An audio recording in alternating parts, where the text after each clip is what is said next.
60 రోజుల్లో మీతో ఇంగ్లీష్ అద్భుతంగా మాట్లాడిస్తాం. వెంటనే కాల్ చేసి జాయిన్ అవ్వండి. నమస్తే రమగారు.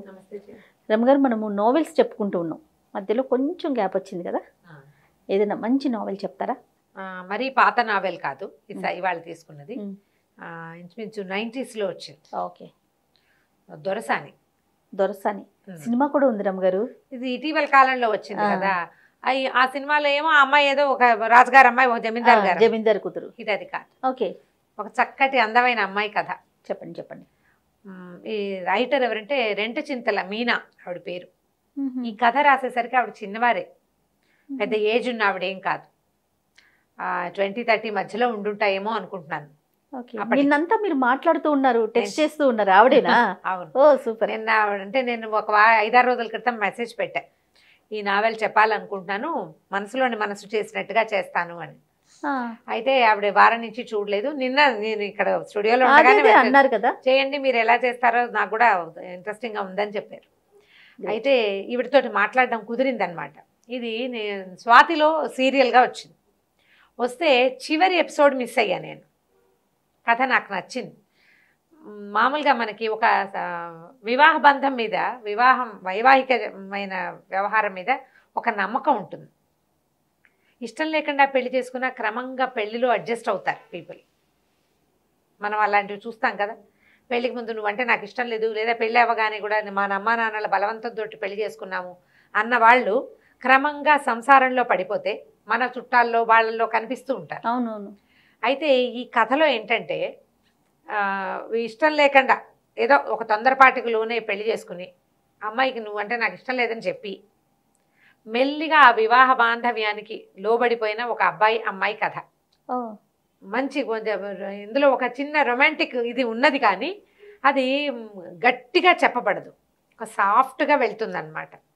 ఒకే చోట కలిసి ఉంటే భార్యాభర్తలు వివాహం అయిన తర్వాత ఆ బాంధవ్యం వాళ్ళని ఎట్లా కలుపుతుంది అని చెప్పే చిన్న కథే. ఒక ఏమైనా 22 ఎపిసోడ్లు అలా ఉన్నాయి అంతే. 20-22 వారాల కథ, అందుకంటే పెద్దది కాదు.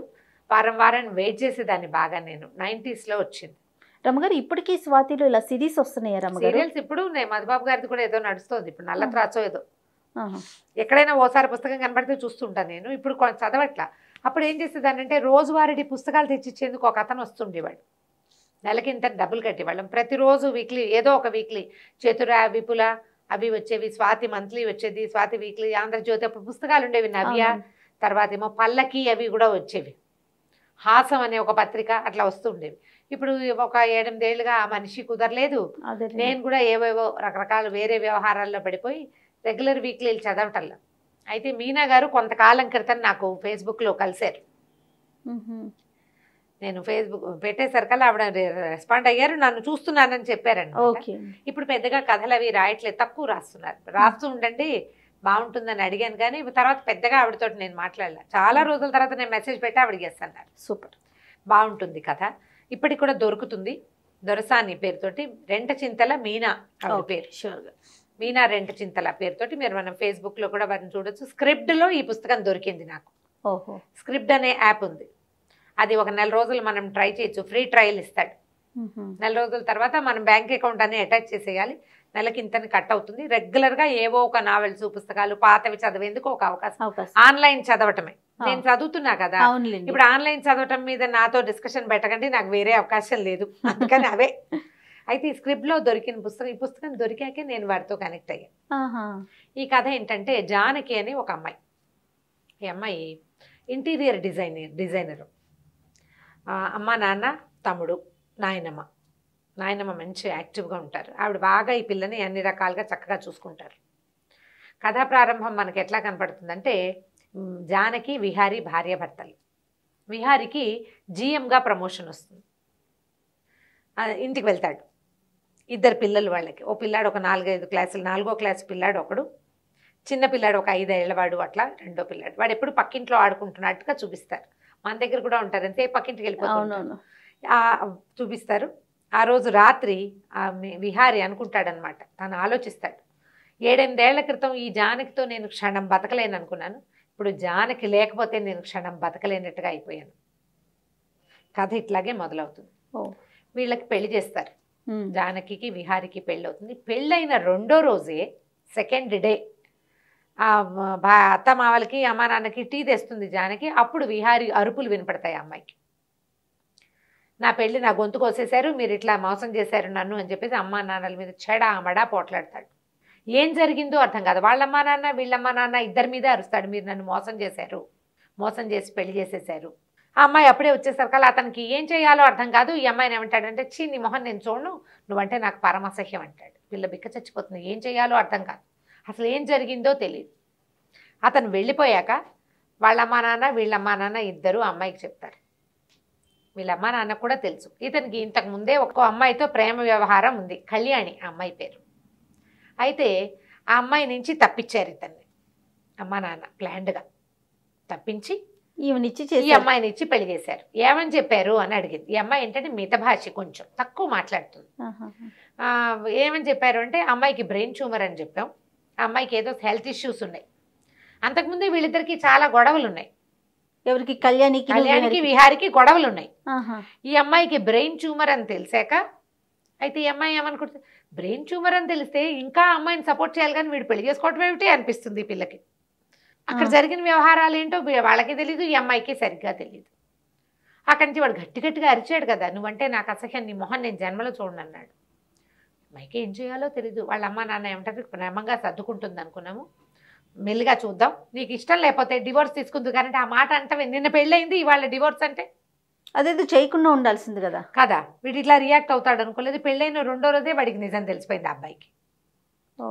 సరే ఏం చేస్తుంది, బిక్కమొహం వేసుకుని కూర్చుంటుంది. సరే లోపలికి వెళ్తే వాళ్ళ నాయనమ్మ ఏమంటుంది, వాళ్ళ నాన్న కొంచెం ఆలోచించు, డివోర్స్ తొందరపడద్దు, ఆలోచించమంటాడు. ఇవి పెద్దగా జానకి వాళ్ళ నాన్న లెంగ్దీగా సంభాషణలు ఉండవు, కొంచెం సింపుల్గానే ఉంటాయి. ఆలోచించు, నిదానంగా చూద్దాం, కొంచెం టైం తీసుకుందాం, డివోర్స్ తీసుకోవచ్చు కానీ దానికి తొందరపడటం ఎందుకు, ఇప్పుడే నేనే కదా పెళ్ళైంది, కొంచెం సమయం ఇస్తే ఇవన్నీ సర్దుబాటు కావచ్చు. మాకు తెలుసు విహారి చక్కటి వాడు, మంచి ఉద్యోగం, అమ్మ నాన్న చాలా మంచివాళ్ళు, ఒక్కడే కొడుకు, వాళ్ళు కూడా నీతో బాగా ఉంటారు, నీకు లైఫ్ బాగుంటుందని చేసాం. ఆ ఒకటేదో ఆ మాత్రం స్నేహాలు ప్రేమలు లేని వాళ్ళు ఎవరు ఈ రోజుల్లో. బాగుంది కదా ఆలోచన, బాగుంది. సరే అక్కడి నుంచి నాయనమ్మ ఏమంటుంది, నాయనమ్మ ఏదో సర్ది చెప్పడానికి ట్రై చేస్తుంది. ఏమంటుందంటే, మేము క్లబ్కి వెళ్తే, ఆవిడ ఒక క్లబ్కి వెళ్తుంటారు, యూత్ క్లబ్, క్లబ్కి రమ్మంటుంది. నేను ఎందుకు రావాలి, నేను రాను, అయినా యూత్ అని పేరు పెట్టుకుని నిన్నెందుకు చేర్చుకున్నారు వాళ్ళంటే, అక్కడ రవి నిన్ను అడుగుతున్నాడు రమ్మంటుంది. ఆ రవి అనేవాడికి ప్రపోజ్ చేస్తారు నాయనమ్మ. అతను చెస్ బాగా ఆడతాడు ఆవిడతోటి. ఈవిడేమో అమ్మాయి ఏమందంటే, అమ్మ నీకు నచ్చేది ఏమైనా ఉందా, రవి నీతో చెస్ ఆడతాడు కాబట్టి నన్ను ఇచ్చి పెళ్లి చేయాలనుకుంటున్నావు అంతే కదండి, మరి నువ్వు విజయ్ని ఎందుకు చేసుకోవాలనుకున్నావు అని అడుగుతుంది. ఈ అమ్మాయి జీవితంలో కూడా ఒక అబ్బాయి ఉన్నాడు. ఆ అబ్బాయితోటి అమ్మాయికి ఒక సమస్య, అందుకని వదిలిపెట్టేసింది. ఇవి జరుగుతాయి కదా, ఫ్రెండ్స్ ఉంటారు, పెళ్లిళ్ళ మాటలు వస్తాయి, వాళ్ళతోటి పడలేమనుకుని మానేసుకుంటారు. చూడక్కర్లేదు, ఇప్పుడు అసలు చూడాలా, ఇది వరకు కూడా చూసేవాళ్ళు కాదు, ఎవరికి వాళ్ళు డిసైడ్ చేసుకోవచ్చు, అదేం పెద్ద వ్యవహారంగా ఏమి నడిచేది కాదు. ఈవిడేమందంటే, కాదు నువ్వు ఎందుకు ఆలోచించవు దీని మీద, ఒకడేమో నీకు క్లాస్ పీకుతాడు ఆ విజయ్ అన్నవాడు, వీడేమో నీ మీద అరిచాడు, వీళ్ళిద్దరెవరు నీకు నో చెప్పడానికి, నువ్వు కదా నో చెప్పాల్సింది. ఇంత అత్యద్భుతమైన అమ్మాయిని పోగొట్టుకున్నావని ఏడవాలి వాళ్ళు, అది చెయ్యాలి నువ్వు అంటే, దానా దీనా విడాకులు తీసుకోవద్దు అని చెప్తోంది నాయనమ్మ స్మూత్గా. అక్కడి నుంచి అమ్మాయి ఏదో కొద్దిగా కొట్టుకున్నారు, పోట్లాడుకున్నారు. కొద్ది రోజులు గడిచిపోయిన తర్వాత ఈ అమ్మాయి అతని దగ్గరికి వెళ్ళిపోతుంది. వీళ్ళు ఉండేది విజయవాడలో, హైదరాబాద్ వెళ్ళింది. వెళ్ళేసరికల్లా విహారీ దగ్గరికి పంపించారు. కాపురానికి వెళ్ళింది, ఎందుకు వెళ్ళిందో చెప్తుంది. వెళ్ళింది, వాళ్ళ అమ్మ నాన్న నువ్వు మనసులో పెట్టుకోకు, ఏడవకు, ఏదైనా ఇబ్బందిగా ఉంటే వచ్చేసేయి, నువ్వు బాధపడద్దు అని ఎట్లా కొట్లా బతిమలాడి అమ్మాయిని ట్రైన్ ఎక్కించారు. ఎక్కింది, వెళ్ళింది. వెళ్ళేసరికల్లా అతను ఇంట్లో లేడు, తాళం వేస్తుంది. ఇల్లంతా చాలా బాగుంది, చక్కగా క్యూట్గా ఉన్న డూప్లెక్స్ ఇల్లు, మొక్కలకు నీళ్ళు అవి పోయిట్లా, మిగిలిందంతా బాగుంది. ఆవిడ కూర్చుని ఉంటుంది సామాన్లన్నీ పట్టుకుని. ఓ అమ్మాయి వేస్తుంది చక్కగా పోనీ టైల్ చేసుకుని. అప్పుడు ఈ అమ్మాయికి తెలుస్తుంది అనమాట, విజయ్ అని ఈ అమ్మాయికి ఒక ఫ్రెండ్ ఉన్నాడు మన జానకి. అతను ఏం చేసేవాడు, ఈ అమ్మాయి ఏంటంటే కొంచెం పాతకాలం పద్ధతిలో లూజ్గా పెద్ద పెద్దగా ఉండేటువంటి చుడిదార్లు వేసుకునేది. ఫ్రెండ్షిప్ అయిన కొత్తల్లో బాగానే ఉండి క్రమంగా ఈ డ్రెస్సింగ్ స్టైల్ మార్చుకో, మంచి చక్కగా బట్టలు వేసుకో, లేటెస్ట్ ట్రెండీగా ఉండు, ఐబ్రోస్ ప్లక్ చేసుకో, మస్కారా వేసుకో, జుట్టు ఇంత బారెడి జడ, ఆ జడ కత్తిరించుకుని స్టైలిష్గా చేసుకోమని చెప్పేవాడు అతను. అప్పుడు జానకి ఉండదు అనుకునేది అమ్మాయి, దిస్ ఈజ్ మీ, దీంట్లో నుంచి మారకూడదు, ఎవరికోసమైనా మారాలా మనం? ఈ కథలో నాకు అండర్ కరెంట్ 90s లో నన్ను అట్రాక్ట్ చేసింది, ఇప్పటికీ నాకు నచ్చిన పాయింట్ అది. నీలాగా నువ్వు ఉండటానికి నువ్వెవరినైనా ఎందుకు ఇంప్రెస్ చేయాలి? నిన్ను చూసి ఇంప్రెస్ అవ్వాలి. వాళ్ళ ఇంప్రెషన్ కోసం నువ్వెందుకు మారాలి? నీకు నచ్చింది నువ్వు చెయ్యి. త్రూ అవుట్ ద స్టోరీ అది నడుస్తూ ఉంటుంది. నేను నాలాగా ఉంటా, లూజ్ లంగడా బట్టలు వేసుకోవటం, లూజ్గా ఉండే డ్రెస్ వేసుకోవటం, పెద్ద బారెడ్ జడ వేసుకోవటం, పెద్ద బొట్టు పెట్టుకోవటం, ఐబ్రోస్ షేపు గీపు చేసుకోకుండా చక్కగా కళ్ళ నిండా కాటికి పెట్టుకుని పెద్ద జడ వేసుకుని పువ్వులు పెట్టుకోవడం అమ్మాయి స్టైల్. వీడికి అమ్మాయి నచ్చింది, కానీ అమ్మాయి స్టైల్ తనకు కావాల్సినట్టుగా మార్చేయాలని చూస్తాడు విజయ్. వాడిని భరించలేను అనుకుని ఈ అమ్మాయి ఆత్మాభిమానం పైకి లేచి వదిలేస్తుంది అతను. ఈ అమ్మాయిని కళ్యాణి వస్తుంది అక్కడికి. ఇది గుర్తొస్తుంది అనమాట. విజయ్కి ఎట్లా కావాలో అలా ఉంది కళ్యాణి. చక్కగా షార్ట్ హెయిర్, పోనీ టైలు, చక్కగా మంచి మాస్కారా, ఐ లాషెస్ చక్కగా బాగా చక్కగా నీట్గా చేసిన మస్కారా వేసుకుని ఫిగర్ హగ్గింగ్ టైప్ డ్రెస్ వేసుకుని కనపడుతుంది. అబ్బో విహార్ ఏదో చెప్పాడు, మీరు భలే అందంగా ఉన్నారంటుంది. జానకి చాలా అందమైంది, కానీ కొంచెం పథకాలం పద్ధతిలో ఉంటుంది.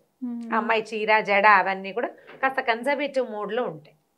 సరే ఏం చేస్తుంది, కాసేపు చూసి విహార్ ఇప్పట్లో రాడు అని ఆలోచించి, మీరు రావడం అసలు ఇష్టం లేదు నాకు అని చెప్పి తాళం తీసి బ్యాగ్లో పర్సులో నుంచి తాళం ఉంటుంది. విహారి ఇంటి తాళం కళ్యాణి దగ్గర ఉంది. తాళం తీస్తుంది, లోపలికి వెళ్ళండి అంటే తీసుకొస్తుంది. తీసుకొచ్చి పైకి తీసుకెళ్తుంది. ఒక పెద్ద బెడ్రూము, పక్కన ఒక గెస్ట్ రూమ్ ఉంటుంది. ఇల్లు చక్కగా ఉంటుంది, డూప్లెక్స్ ఇల్లు. ఈ రూమ్లో సామాన్లు పెట్టుకోమంటుంది. గెస్ట్ రూమ్లో పెట్టుకోవాలి భార్య. కాసేపు ఉంది, పైన కంపెనీ ఇచ్చింది.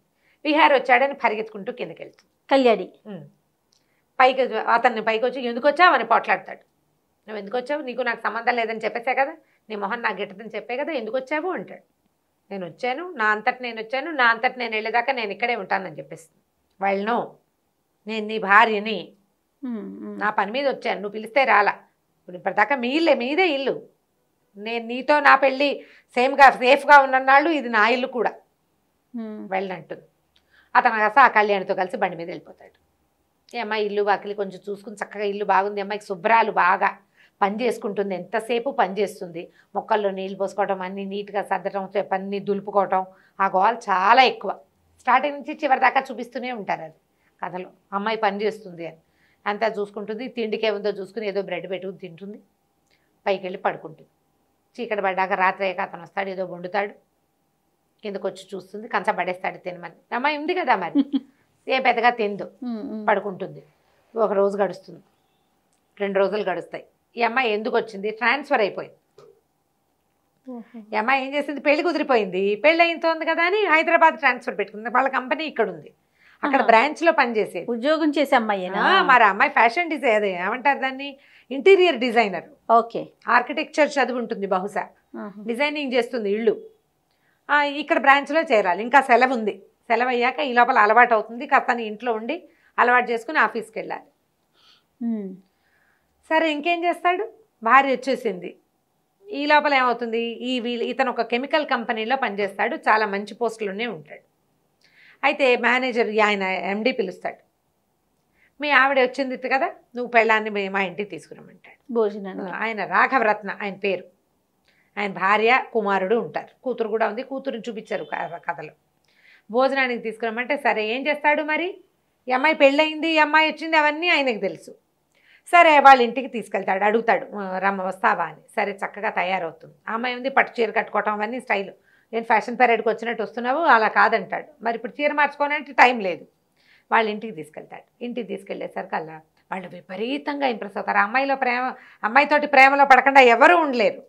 అమ్మాయి మనిషి ఎట్లాంటిది, పైగా మృదు భాషి, తక్కువ మాట్లాడుతుంది, ప్రశ్నకి చక్కగా సమాధానం చెప్తుంది, నిదానంగా ఆన్సర్ చేస్తుంది, అందంగా ఉంటుంది. నువ్వు పెద్ద పెద్ద కళ్ళు, కళ్ళ నిండా కాటుక, చక్కటి ముఖం, చక్కగా జడ, మంచి పట్టు చీర, కుదురుగా కుందర బొమ్మలా ఉంటే ఎవరికైనా నచ్చుతుంది కదా, గీసి పెట్టిన బొమ్మలాగా ఉంటుంది. వీళ్ళకు ఒక అబ్బాయి ఉంటాడు, ఆ రాఘవరత్నకి, గౌతమ్. ఆ అబ్బాయి కళ్ళు అంటుకుపోతాయి ఈ అమ్మాయి మీద. వీళ్ళకి తెలుసు కళ్యాణితో వీడి లవ్ స్టోరీ, 2 ఏళ్ల పాటు వాళ్ళు కలిసి తిరిగింది.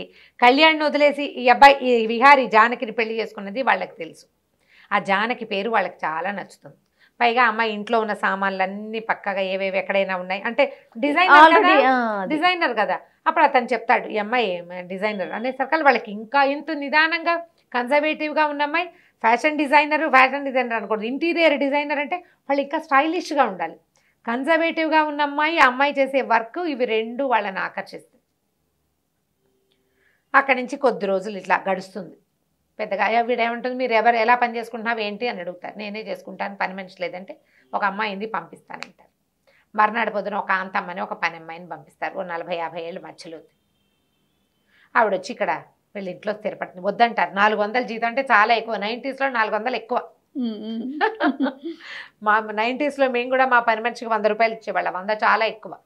80 అసలు అప్పుడు 80 రూపాయలు మాత్రమే. 100 రూపాయల పని మనిషి కూడా ఉండేది మనకి ఇది వరకు. 100 రూపాయలు పని అంతే అంతే. ఈఎస్ఐ నుంచి లోపల రావడానికి 2 రూపీస్ ఇచ్చేవాళ్ళు అంజయ్. ఆటోకి 2 రూపాయలు ఆటో. అప్పటికి షేర్ ఆటోలు ఉన్నాయి రమ్మగారు, నార్మల్ ఆటోలా? షేర్ ఆటోనే. మా ఈఎస్ఐలో ఎక్కితే మా ఇంటి దగ్గర మా ఏజీ కాలనీ ఎక్కి దింపడానికి 2 రూపీస్. సూపర్. సరే వద్దంటారు కానీ అమ్మాయిని ఉంచుకుంటారు. ఈ లోపల ఏమైంది, పిలిచారు కదా వీళ్ళ ఇంటికి పిలిచి నిన్ను మేనేజర్ని చేస్తున్నాము, తర్వాత ఏమో నీకు కారు ఇస్తాము అని చెప్పాడు రాఘవరత్న. ఈ అమ్మాయి జానకి విహారీ వాళ్ళ ఎండి కదా. Okay okay. కారు వచ్చింది, పని మేనేజర్ పోస్ట్ వచ్చింది, పని మనిషి వచ్చింది. ఓహో. ఏమంటది, ఇప్పుడు పని మనిషిని వద్దన్నామనుకో బాగుండదు కదా. మీ ఓనర్ పంపించింది కారు, ఎండి పంపించింది పని మనిషి కదా అని పని అమ్మాయిని ఉంచుకుంటారు. నేను రేపొద్దున వెళ్ళిపోతా, అప్పుడు నీకు ఇంట్లో ఉంటుంది తోడు. ఈ అమ్మాయి వెళ్ళిపోతుందని ఫిక్స్ అయ్యే ఇద్దరు. ఓకే సరే. అక్కడి నుంచి కాంతమ్మ మెల్లిగా అమ్మాలి. ఇప్పుడు అమ్మాయి అయిందనుకో వీళ్ళిద్దరు చెరో గదిలో ఉంటారు అనే సంగతి తెలిసిపోతుంది. జానకి కరెక్ట్గా క్రాప్ చేసినట్టుగా ఉండే మనస్తత్వం. ఆ అమ్మాయి కట్ చేసేస్తుంది. నీకు అక్కర్లేదు అని చెప్పగలదు పని మనిషికి. ఎక్కువ ఇన్వాల్వ్ అవ్వనివ్వదు. పై గదుల్లోకి రానివ్వకుండా ఉంచుకుందామంటూ ఆ అమ్మాయి పని చేస్తుంది, ఈ అమ్మాయి పని చేస్తుంది. వాకిట్లో జామ చెట్లు ఉంటాయి, జామ పళ్ళు కోసి జామ్ చేస్తుంది. జామకాయలతోటి జామ్ చేస్తే నా చెట్లు ముట్టుకోవద్దని పోట్లాడతాడు కానీ జామ సీసా మాత్రం ఖాళీ చేస్తాడు. అతను ఈ అమ్మాయి ప్రజెన్స్కి అలవాటు పడతాడు. ఈ అమ్మాయి అతి నీట్గా ఉండే మనిషి. ఇల్లు శుభ్రం చేస్తుంది బాగా. ఇంట్లో ఒక ప్రత్యేకమైన వెలుగు, పక్కలు శుభ్రంగా ఉండటం, ఇల్లు ఎప్పుడు నీట్గా. ఆ డిఫరెన్స్ తెలిసిన ఇంట్లో రాగానే ఒక ప్రశాంతంగా అవుతుంది. క్రమంగా ఈ కళ్యాణికి తెలుస్తూ ఉంటుంది ఇతను ఈ అమ్మాయికి అలవాటు పడిపోతున్నాడు అని. ఇంతలో ఏమవుతుంది, ఆఫీస్ ఆయన ఏమంటాడు, తాజ్లో పార్టీ ఇవ్వాలని చెప్తాడు. ఆఫీసు ఎండి నేను ఇస్తాను అని చెప్తాడు ఆయన. ఆఫీసులో మరి పెళ్లి చేసుకున్నావు, రిసెప్షన్ ఇవ్వద్దు. చచ్చినట్టు ఇతను తనే పార్టీ ఇవ్వడానికి ఒప్పుకుంటాడు. రాఘవరత్న వాళ్ళకి నా భార్య అని క్యాజువల్గా చెప్తాడు. ఈ జానకి మొదటి రోజు నుంచి భర్తతో ప్రేమలో పడుతుంది. తను ఒక హ్యాండ్సమ్గా ఉండే మంచి అబ్బాయి, పోట్లాటకోరు, కాస్త గయ్యమంటాడు. ఎవరో అమ్మాయితో ప్రేమలో ఉన్నాడు కానీ వీడు నా మొగుడు అనే ఒక ఫీల్ ఉంటుంది కదా, ఇతను నా సొంతం అనే భావన, పెళ్ళి, అది ఆ ఫీలింగ్తో ఎంతసేపు అతని దగ్గర అతని మీద ఒక ఆకర్షణ ఉంటుంది. అమ్మాయికి చాలా ఆకర్షణ ఉంటుంది భర్త మీద. కథ అంతా జానకి మీద నడుస్తుంది. జానకి ఆకర్షణ ఉన్నట్టు చూపిస్తారు. విహారికి చివర్లో అతను ఏ పాయింట్ల వల్ల ఈ అమ్మాయికి అట్రాక్ట్ అయ్యాడు అనేది అక్కడో వాక్యమే కనపడుతుంది కానీ అతని మీద ఆవిష్కరింపబడదు. అమ్మాయి వైపు నుంచి రాసిన కథ అనమాట. ఓకే. చదివితే భలే ఇంట్రెస్టింగ్గా సరదాగా ఉంటుంది. ఎవరో మన పక్కింట్లో ఒక కథని మనం చూసిన భావన కలిగిస్తారు. మీనా బాగా రాస్తారు. అక్కడి నుంచి ఏమవుతుంది, రిసెప్షన్ పార్టీ ఇస్తారు, జనాలంతా చేరతారు, ఆఫీస్ వాళ్ళంతా. ఆఫీస్ వాళ్ళందరికీ కూడా ఈ అమ్మాయి నచ్చుతుంది. ఇప్పుడు ఆఫీసులో ప్రతి వాళ్ళకి కూడా ఈ నా భార్య అని చెప్పాలా. ఒక క్యాజువల్గా ఆ భార్య అన్నప్పుడల్లా ఈ అమ్మాయికి ఒక సంతోషం వస్తుంటుంది లోపల నుంచి. అతను క్యాజువల్గా ఒక సాధారణ పదంగా చెప్పగలుగుతాడు. పార్టీ ఇచ్చాడని పోట్లాడుతుంది కళ్యాణి. నువ్వు పెళ్ళామని అందరికీ చెప్తావా? ఈ అమ్మాయిని ఇంట్లో ఉంచుకోవటం కాకుండా మీ ఎండి ఇంటికి తీసుకెళ్ళావు, ఆఫీస్ పార్టీ ఏం చేస్తాడు? మేనేజర్గా ప్రమోషన్ వచ్చింది, కారు ఇచ్చారు, కారుకు ఒక డ్రైవర్ని ఇచ్చారు. ఆ అమ్మాయి ఆఫీస్లో చేరుతుంది, పెళ్ళయిందని చెప్తుంది కానీ భర్తను వాళ్ళకి చూపించదు. ఇతను వాళ్ళ ఆఫీస్కి రాడు, అతను కారు వాడుకోదు, నేను బస్సులోనే వెళ్తానంటుంది. మెల్లిగా రోజులు గడిస్తే ఓ రోజు వాళ్ళ అమ్మా నాన్న వస్తారు, 2 రోజులు ఉంటారు. అమ్మా నాన్న వస్తే మనం విడివిడిగా ఉంటున్నామనే విషయం తెలిసిపోతుంది. ఇప్పట్లో చెప్పకూడదు వాళ్ళకి. మెల్లిగా ఈ అమ్మాయి బెడ్ అతని రూమ్లోకి షిఫ్ట్ అవుతుంది. ఆ 2 డేస్ ఒక చిన్న క్లోజ్నెస్ వస్తుంది. వాడు అతనికి తను క్లోజ్ అవుతున్నాడని తెలిసి ఏదైనా ఒక చిన్న తేడా రాగానే వెంటనే బిగిసిపోతూ ఉంటాడు. కళ్యాణిని వదులుకోలేడు, చాలా ప్రేమిస్తాడు ఆ అమ్మాయిని. ఇంతలో ఏమవుతుంది, ఈ రాఘవరత్న కొడుకు గౌతము ఈ అమ్మాయి కోసం రావడం మొదలు పెడతాడు. జానకి కోసం బయటకు వెళ్దాన్ని రమ్మని పిలుస్తాడు. లంచ్కి వస్తావా అని అడుగుతాడు. ఫస్ట్ టైం ఊరికే వెళ్తుంది. ఎందుకంటే ఆ అమ్మాయి చదువుకునే చదువు ఎలాంటిది, పల్లెటూరు బయట కాదు, చాలా మంది స్నేహాలే ఉన్నాయి. ఎవరితోటైనా లంచ్కి వెళ్ళటము, కాసేపు మాట్లాడటం, మంచి ఉద్యోగం తనది. అమ్మాయి చేసే ఉద్యోగంలో కలీగ్స్ తోటి కూడా ఫ్రెండ్లీగా ఉంటుంది. వెళ్తే అతను ఓపెన్ గానే చెప్తాడు, ఎలాగో కళ్యాణి ఉంది, అతను నిన్ను వదిలిపెట్టేస్తాడు, డివోర్స్ తీసుకుని నన్ను పెళ్లి చేసుకోవాలి, నేను డివోర్స్ తీసుకున్నా నేను చేసుకోను అంటుంది. ఆ అమ్మాయిని ఇది అడిగి మళ్ళీ కలుసుకోవడానికి ఒప్పిస్తాడు. ఈ అమ్మాయికి నో చెప్పే అవకాశం ఇవ్వడు. నో చెప్పే అవకాశం అసలు ఇవ్వడు. ఇవ్వకుండా బాగా కబుర్లు చెప్తాడు, బాగా మాట్లాడిస్తాడు. ఈ అమ్మాయి మృదువుగా స్వీట్గా మాట్లాడే అమ్మాయి. ఇక వారం వారం కలవటం మొదలు పెడతారు. కళ్యాణి విహారీ కలుస్తూ ఉంటారు, గౌతము జానకి కూడా కలుస్తూ ఉంటారు. కొద్ది రోజులకి ఇతనికి విహారీకి తెలుస్తుంది జానకి గౌతమ్ తోటి బాగా తిరుగుతోంది బయటికి. కానీ ఈ అమ్మాయి ఎప్పుడూ అతనికి చనువివ్వదు. అతను ఆ ప్రశ్నని మళ్ళీ దొహరాయించడు. తనని ఆ అమ్మాయికి అలవాటు చేయాలని చూస్తాడు. ఈ ఏమవుతుంది, కళ్యాణి ఒక 2 రోజులు ఎక్కడికో తీసుకెళ్తుంది విహారీ బయటకు వెళ్ళిపోతారు, ఎక్కడికో వెళ్తారు. ఒక్కోసారి అతను లేటుగా వస్తాడు, రాత్రి పడుకుంటుంది, అతను పొద్దున్న లేవడు. ఈ అమ్మాయి ఆఫీస్కి వెళ్ళిపోతుంది. అతను ఇంట్లో లేడు, ఊళ్ళో లేడు అనే విషయం అమ్మాయికి అర్థం కాదు. వీళ్ళిద్దరికి సంబంధ బాంధవ్యాలు ఏం లేవు, ఒకళ్ళ కోసం ఒకళ్ళు చూడటల్లా. అసలు చూస్తూ ఉంటారు, అండర్ కరెంట్ నడుస్తూ ఉంటుంది. ఓపెన్గా ఏం చెయ్యరు వాళ్ళు. ఊరెళ్ళేసరికి కదా, ఊరెళ్ళి మీ ఆయన కళ్యాణిని తీసుకుని ట్రిప్కి వెళ్ళాడని చెప్తాడు గౌతమ్. నువ్వు వాడి కోసం చూడక్కర్లేదు, వివాహ బంధానికి విలువేం లేదు, నువ్వు డివోర్స్ తీసుకో, నన్ను పెళ్లి చేసుకో. ఇదే నడుస్తూ ఉంటుంది. అమ్మాయి ఆఫీస్కి వెళ్తుంది, వీడు ఆఫీస్కి వెళ్తాడు. అట్లా ఏమేం చేస్తున్నారు, ఎట్లా వీళ్ళు ఒకళ్ళకి దగ్గర అయ్యారు అనేది ఒక్కొక్క వాక్యంలో మాత్రమే తెలియజేస్తారు కథలో. ఒకరోజు ఈ రాఘవరత్నం మళ్ళీ ఏం చేస్తారు, మా ఇంటికి రా అని పిలుస్తారు. ఈ అమ్మాయిని ఒక్కదాన్నే, విహారీ లేడు, నువ్వు రా అంటారు. వెళ్తుంది వాళ్ళ ఇంట్లో లంచ్కి. వాళ్ళు అదేదో పండగలాగా ఫీల్ అయ్యి చాలా బాగా ఉంటారు. ఈ గౌతము అమ్మాయి వెనకాలే ఉండి అమ్మాయికి లైన్ వేస్తున్నాడు అనమాట. లైన్ వేయటమే కొంచెం హుందాగా చేస్తాడు, చిల్లరగా కాదు. వీడికి నో చెప్పాలి అనుకుంటుంది కానీ అసలు అతను ఆ వాక్యాలు రానివ్వకుండా ఫ్రెండ్షిప్ చేస్తాడు. స్నేహంగా ఉంటారు. అక్కడికి ఇక్కడికి తీసుకెళ్తాడు, లంచ్కి డిన్నర్కి, బాగానే ఉంది. కొద్ది రోజులు, ఇంకా కొన్ని రోజులు గడుస్తాయి, నెలలు గడిచినాయి అనమాట. ఈ అమ్మాయి ట్రాన్స్ఫర్ తీసుకుని వెళ్ళాలి. కానీ వీడిని వదిలిపెట్టి వెళ్దామని ఉండదు. ఆ విహారిని వదలలేకుండా ఉంటుంది. అది గట్టిగా చూపించరు. పాపం ప్రేమలో ఉన్నాడు అనుకుంటూ ఉంటుంది కానీ అతను వదిలేద్దాం అనిపించట్లేదు మనసు లోపల. ఒకరోజు రాఘవరత్నే నేను లంచ్కి రమ్మని అమ్మాయిని పిలుస్తాడు. పిలిచి ఏమిటి నీ జీవితం, ఏంటి కళ్యాణ్తోనే తిరుగుతున్నాడు, నా కొడుకు పెళ్ళైన ఆడపిల్ల వెనకాల పడ్డం నాకు ఇష్టం లేదు అని చెప్తాడు.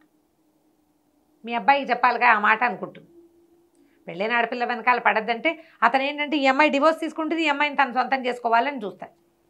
ఈ విహారికి ఈ అమ్మాయి ఫ్రీక్వెంట్గా గౌతమ్తో తిరుగుతోందని, వెళ్ళిపోతోందని ఒక మంట వచ్చేస్తుంటుంది లోపల నుంచి. తనకి ఎందుకు మంట వస్తుందో వాడికి అర్థం కాదు పాపం అతనికి. ఇలాగే నడుస్తుంది కథ, బాగుంటుంది. ప్రతి ఎపిసోడు మంచి ఇంట్రెస్టింగ్గా కనిపిస్తుంది అనమాట. అక్కడి నుంచి కాంతమ్మ వీళ్ళిద్దరికీ పడట్లేదని, వీళ్ళు సరిగ్గా ఉండరని, కళ్యాణ్ వచ్చి వీడి వెనకాల తిరుగుతుందని, రేపు నాటికి ఈ పెళ్లి విచ్ఛిన్నమైపోతుందేమోనని అర్థమైపోతుంది. పెద్దది కదా, చూస్తోందిగా ఈ అమ్మాయి ఎంత బుద్ధిమంతురాలు, అతను ఎంత మంచివాడు. కానీ వీళ్ళిద్దరి మధ్య ఒక అనుబంధం ఉంది. ఆ మూడో అమ్మాయి కళ్యాణిని చూస్తే విసుగు. ఓ రోజు రాత్రి వాకిట్లో ఎక్కడో ఉన్న గుడికి బయలుదేరుతుంది. 9 గంటల తర్వాత ఇక్కడ గుట్ట మీద గుడి ఉందంటే ఆ అమ్మాయితో పాటు వెళ్తాడు. నిశ్శబ్దంగా నడవటం, వెన్నెల్లో ఆ వెన్నెల్ని ఆస్వాదించటం, మాట్లాడకుండా ఉండటం. అక్కడికి వెళ్ళి కూర్చున్నాక అప్పుడు ఒకళ్ళ సంగతిలో ఒకళ్ళు మాట్లాడుకుంటారు. అసలు సంగతి చెప్తాడు, ఎందుకు కళ్యాణ్ని వదిలిపెట్టి తనని చేసుకున్నాడో ఈ అమ్మాయికి అప్పటిదాకా తెలియదు. ఇది ఈ కథకి కీలకం. అమ్మాయి చెప్తుంది, అబ్బాయి ఒకళ్ళకొకళ్ళు చెప్పుకుంటారనమాట. కళ్యాణ్కి సమ్ ఫుడ్ ఎలర్జీ ఉంది. ఆ ఫుడ్ ఎలర్జీ ఏంటంటే ఆ ఫుడ్ తీసుకున్నప్పుడు ఆ అమ్మాయికి తెక్కొచ్చింది, పోట్లాడుతుంది, దుర్భాషలాడేస్తుంది.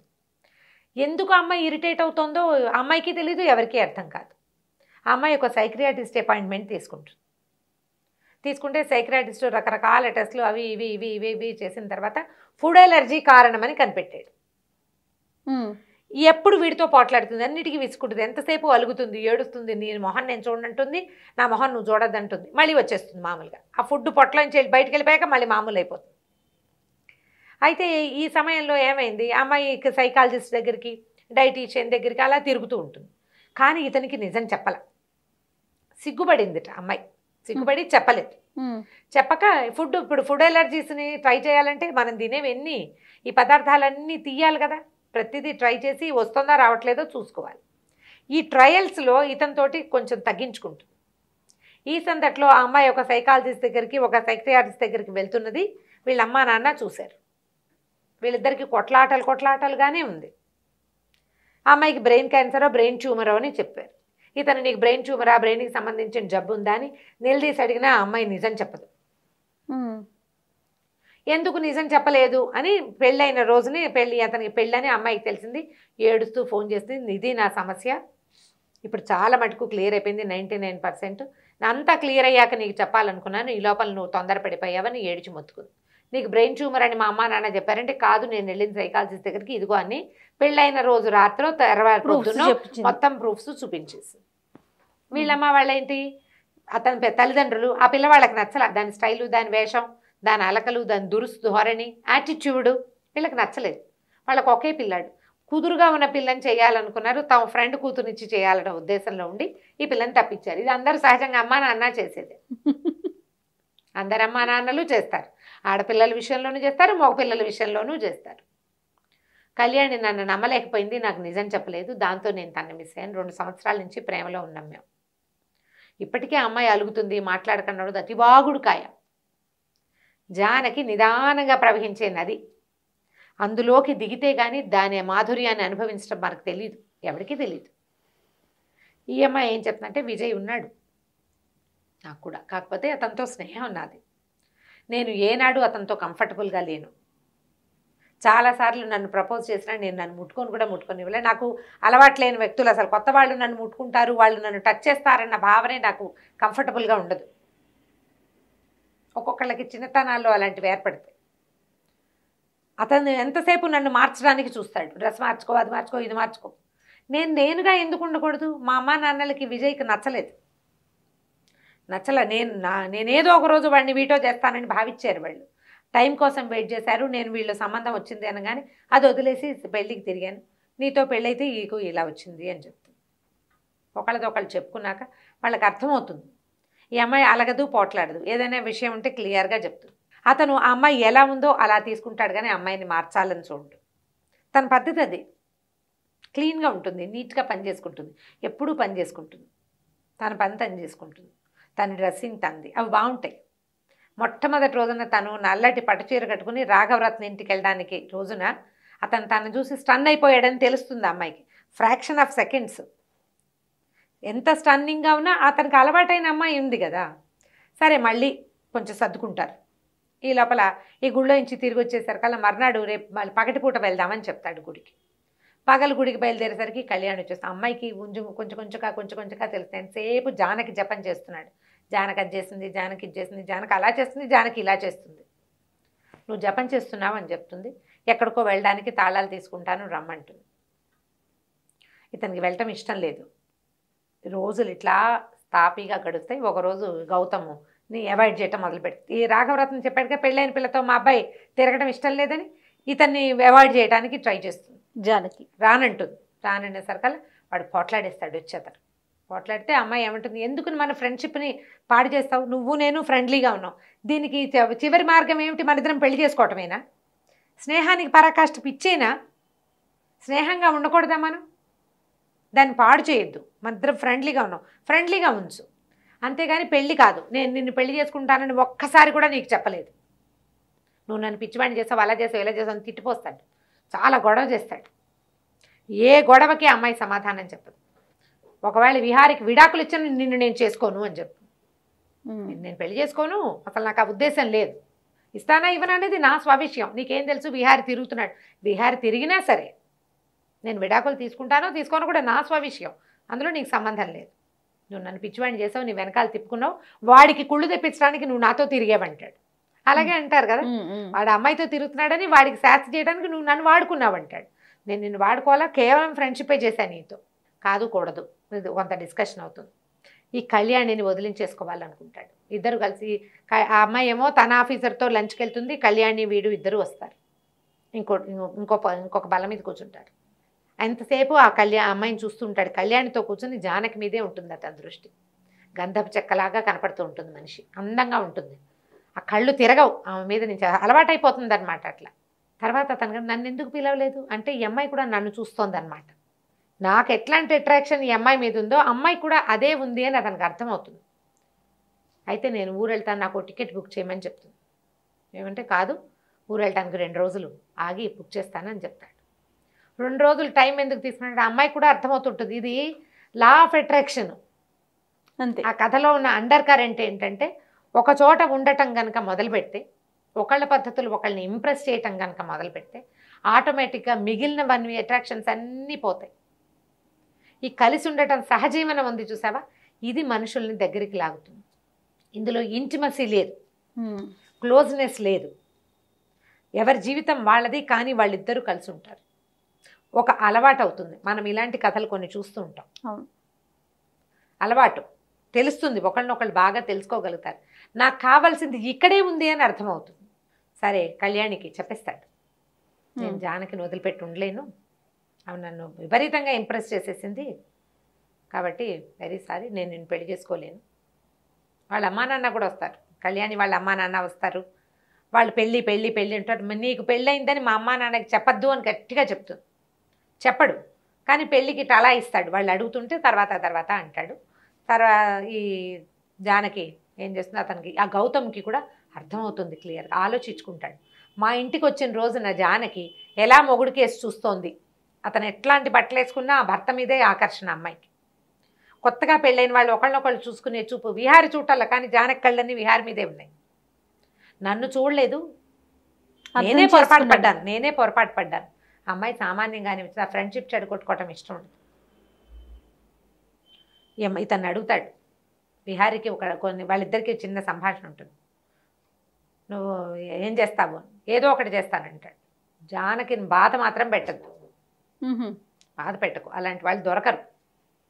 ఆమె నీ సొంతమైతే నువ్వు నీ అంత లక్కీ ఫెయిల్ ఇంకెవడు ఉండడని చెప్తాడు. వీడికి అర్థమవుతుంది ఈ అమ్మాయి ఇతన్ని రిజెక్ట్ చేసేసింది.